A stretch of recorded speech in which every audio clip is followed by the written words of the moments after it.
بندر بادشاہ اور بھوت۔ ایک گھنے جنگل میں بندر کا ایک گروہ رہتا تھا۔ بندروں کا بادشاہ بہت عقل مند تھا۔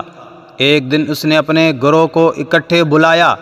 میرے پیارے بندروں، ہم خوش قسمت ہیں کہ اس خوبصورت جنگل میں رہتے ہیں، لیکن خبردار، درخت اور پودے ہرے بھرے اور سرسبز ہو سکتے ہیں، لیکن ان میں بہت سے زہریلے پھل ہوتے ہیں۔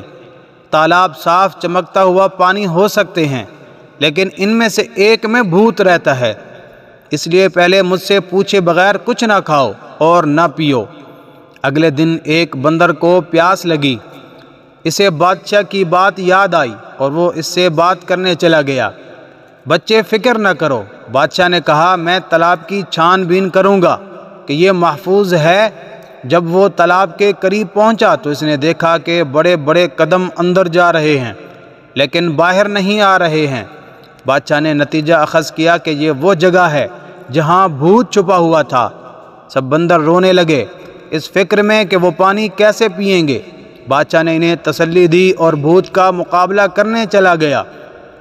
بھوت نے کہکہا لگایا، تم بڑے مخمصے میں ہو بندر بادشاہ، اگر تمہارے بندر تالاب میں آئے تو میں انہیں کھا لوں گا، اگر وہ ایسا نہ کریں تو وہ پیاس سے مر جائیں گے۔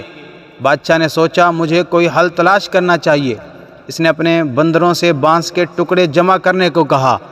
کھوکھلی بانس کی چھڑیوں کو آپس میں جوڑ کر اس نے ایک بڑا پائپ بنایا جو تالاب کا پانی چوستا تھا۔ بندر اپنے دل کی خواہش کے مطابق پینے کے قابل تھے۔ سب کی طرف سے بندر بادشاہ کو سلام۔ بندروں نے نعرے لگائے۔ وہ بھوت جسے بندر بادشاہ نے اپنی سمجھداری سے شکست دی تھی، وہ لمبے چہرے کے ساتھ تالاب میں واپس چلا گیا۔